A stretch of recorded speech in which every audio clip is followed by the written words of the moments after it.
Alright, so taking a break on that for a minute. We're waiting for the door hinges to show up so I can bolt the passenger door on. And I can put this on there, put the door on there, open and close the door to make sure that I've got a nice, good, clean gap before I weld that in place. So we're kind of on the hold for the quarter at the moment. So we could either do the other quarter, the front of it, but I think I want to try to tackle a door skin from Muscle Car GT 66 to 77 door skin, left hand without keyhole. Basically, I'm gonna put that door skin on this door. It's been sandblasted. It's a little ugly. Basically, what happened was somebody got a little carried away with a sandblaster, ate a hole in the door, and it's pretty whooped up on. We're gonna see if we can't get a new door skin and show you guys what it takes for me to put a door skin on to give you guys a better idea if you could do this on your own. So far, it looks like a pretty good quality door skin.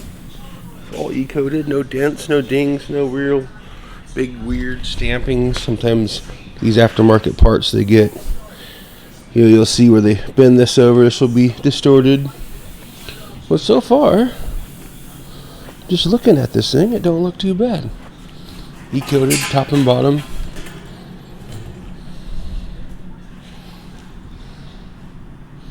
Got our holes for our trim. And a hole there for the wing windows, which would be these two. Right, so basically I just took this skin and set it on top of the old door with the skin still on the old door and tried to get it as close as I could. Kind of lined it up on the bottom of here. And this corner is pretty good. Just sitting right on the edge there. And this corner is actually down over. But what I was looking at was our notches here. Our notches here for our door hinges. We're looking like they're pretty darn close. Hopefully darn close for aftermarket. So hopefully we'll be okay. Now the trick is to getting the old door skin off, getting the door frame prepped for the new skin. Because this is part of the upper door skin, so I'm gonna have to try to grind this goofy little weld out there. So what I'll probably do is cut the door skin like right here where it's already cracked. Cut this out like so, and then come down. So I'm trying to separate this. The door skin literally rolls around this, so I'll end up cutting away all this, all the way around, clear around the door skin, all the way around, up through here. And if I need to, I could cut this with a cutting wheel, and then there's a tack weld right there that I gotta grind off because the skin is tacked to this. But that's one of the fastest ways I've seen to get these door skins off. I'm going to get the bigger part of the skin off and out of the way and then work on trimming out the bottom. This pinch mold where it's wrapped around the door frame is tacked. So I need to grind those tacks and then we can get that out and move to the next step. Okay, and for this we're going to use a flapper disc. This one I believe is 36 grit, 40 grit. But be careful, these will move a lot of metal really fast and create a lot of heat, and keep the heat down so you don't warp your metal.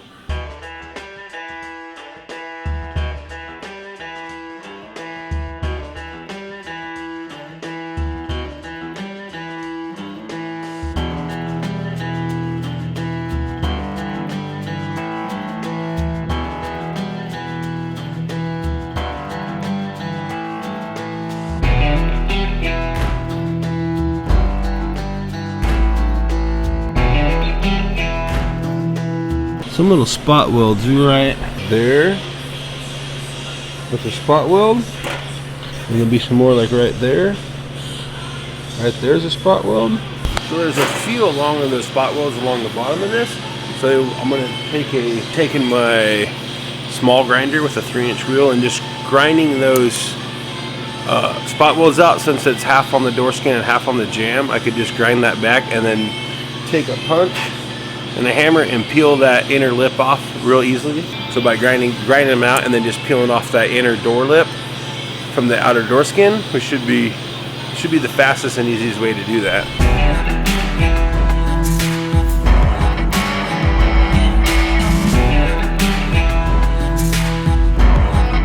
Okay, so we got the skin off the door. Got some surface rust. You can see where they tried to sandblast it, but you just can't quite get to everywhere. So what we're gonna do is we're gonna run a little rust mort, which is a rust converter. These are the ones that I like to use. Is you just wipe it on with the brush, or we'll actually wipe this one on with probably a paper towel. Try to keep some of the mess down a little bit. Really focus on here. It's kind of rusted and pitted where moisture had gotten in between, and then we'll just kind of wipe this down a little bit, and we'll come back with some water and neutralize it, and then we'll try to make sure that the water dries fast. So what we'll do is what I'm going to do is I'm going to put this on, wipe it on there, kind of like this, and we'll just pat that down, make sure it's all looks wet, and basically all you really got to do with this stuff. Whew.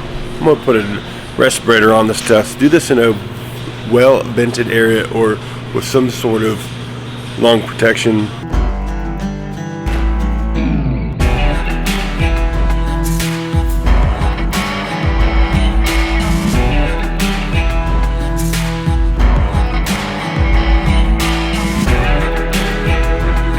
Okay, now I got that door skin sitting on there, all cleaned up, and we just laid it on top of the frame to kind of see how well it fits. Which actually, looking at the bottom of this, it fits really well. I don't got much overlap. They're pretty dialed in all the way down the bottom there. And this side looks pretty good. That's actually going to be a real nice fit. Let's push down. It really fits in there nice. So far, we've got this to worry about. We've got basically this lip here kind of sits up underneath. I don't know if you can see that. So that lip there is going to have to go over this, but our window frame is going to be in the way. So two options would be to cut this, straighten this out, or possibly bend this down to where we can get this here slid in past this. Kind of the same thing up front here. We're coming down, we're gonna have the same issue here. You can see that or not. Then you can see our door skin is stamped here just a little bit off the stock door. So it fits in there, and then it comes in and it's got that piece. And you can see where the door skin overlaps into this and then underlaps there. So we can't go straight down. We could bend this, and we could cut this edge and flatten this out and get it to slide in there. Then we'll have to bend it back. I think it's going to be the best bet. And then what we'll do where we cut it is we'll tack weld this to here, because there was see where we ground a little tack weld off anyway. And that should allow that door skin to drop down the rest of the way. So that's going to be a big issue there, and we got to make sure we get that in and behind and underneath that, and then that one will go over the top, and we'll bend this back up straight and then clamp them together. So we'll need to drill a couple small holes here, or drill some real small holes. We'll drill some real small holes, say like 3 of them here, 1, 2, 3, 4, 5, 6, 7. Do about 7 or 8 holes here. Same along here. Do 7 or 8 holes, and we'll do 7 or 8 small holes here, so we can plug weld them to the frame just like the factory had done. I'm going to take that off, cut those edges, and see if I can't get this to fit just a little bit better.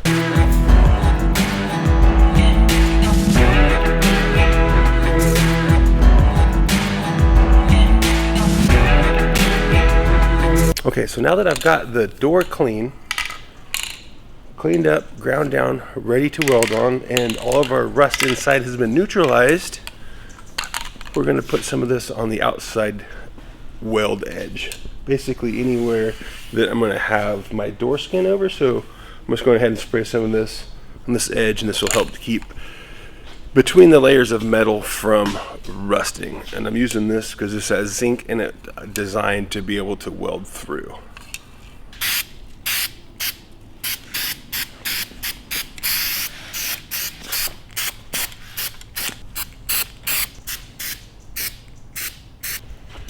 Then we're going to ahead and let that dry, and then we'll put the door skin on, and we'll start hammer and dolly our edges over. Do a little bit of finessing here on this corner. Basically, I had ground out where this came down. It was stamped in one piece, so when I relief cut this earlier with an air saw, I still had to grind a little bit of that down, that corner right there, to get it to clear. We see our panels right where it should be. Our inner panel is looking pretty good. Nice and tight fit. We might have to trim this here out a little bit. Won't know till we get the hinges on it. We've got our gap looking here. We're just on the stock door. We're just over 1 inch. About 1 1 1/16, maybe just a smidge more. So we're like right freaking there. You know, just a little over 1 inch there. Just over 1 inch, like 1 1/16. We got a little bit of a gap here. And the front's just about to touch, just a smidge of a gap. Which when you look at the stock door, we got just a little bit of a gap, and we're right at about 1 1/16. Back's about 1 1/16. This is actually touching on this door. I can't get the door skin to fit the arc of the door shell. Basically, it's sitting flush. So this entire gap right here is hitting, but we got a really nice tight. That's basically what you want your door to look like. So when you start hammering this over, this is going to help hold this panel, create that curve. So basically our gap here is good. So we're really good here according to a stock door.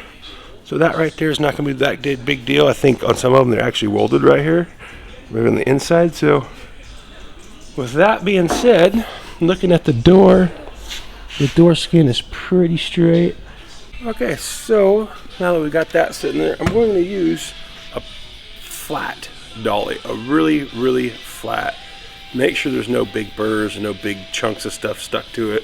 We want a nice smooth surface. We'll flip this around, show you the process of slowly hammering and dollying that door edge over. Remember, take your time. If you're going too fast, move too much metal at once, you can create more damage to the skin that we're trying not to do. Take your time, work your way around it 2 or 3 times. No hurry. A lot faster to take your time now than it is to turn around and do a whole bunch of body work.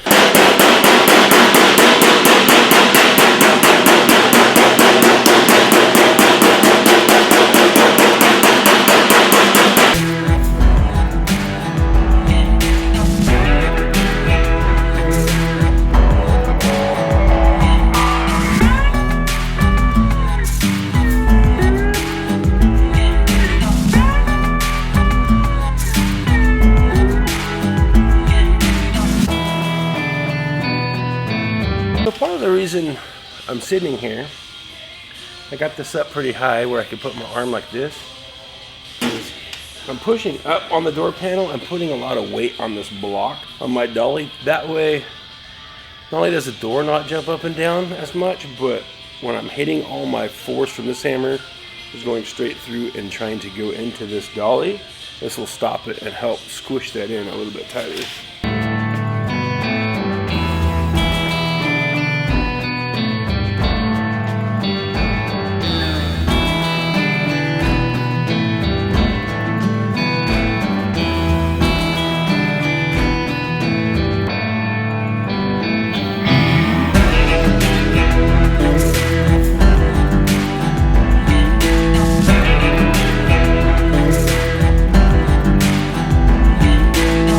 Door skin hammered and dollied on. If you're still not sure if we're going to have to do something here, we'll trim this back a little grinder, and we're going to spot weld these in, work this over a little bit, probably grind this down and weld this edge, or finish welding these up. Well, first of all, I want to flip the door over and see how bad it distorted the panel from hammer and dolly.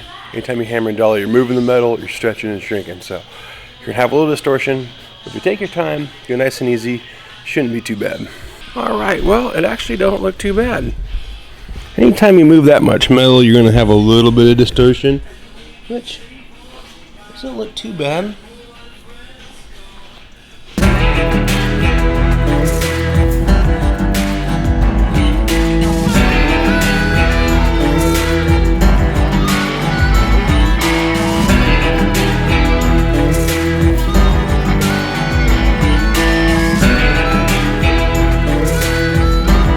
Our hole's just a smidge off, but for an aftermarket piece, these ones fit pretty good. You know, when it goes to the body shop, we can grind this out a little bit and kind of finesse it. But now we're really trying to get like the majority of the fab work done and then come back and do some fine tuning. So what we'll do is I'll set the other sets of the hinges on the door jambs and we'll actually try to hang this door. Okay, so there is one small problem I do see so far. Just got the door sitting on there, open and closed, trying to get the height right and everything. Our door is hitting our hinge, keeping it from shutting. But we got a good gap here, so I know our gap's good there. So what we need to do is, luckily on these Broncos, these doors open a long ways. And what we'll do is we'll see where this door skin here matches pretty good to the frame. Well, down here, we've got quite a bit of door skin sticking past the frame. I'm gonna try to shave it down with this. If you ever go to close this door and this edge stops, it's gonna put a big old fat crease right here, and that's not what you want. And that's more or less how I would put a door skin on a 67 Bronco. So I do some fine tuning, a little finessing, but spent pretty close to probably about 6 to 7 hours from start to beginning. You know, taking my time, making sure they don't hammer any of these edges too far and create a bunch of whoops and wobbles in the doors. Making sure I'm careful when I handle this, because this been up at 90 degrees, you'll have a lot of support, but you do not have any support behind these hinges, so you can crease it really well, really easily. So I was saying, kind of put it on a stand. Be careful, take your time. Try to do it right the first time. And that's pretty much it for Bronco. If you like these instructional videos, any kind of art videos, any of these videos, give it a thumbs up, a like, a subscribe, and remember, get out there and create something today, even if it sucks. Peace!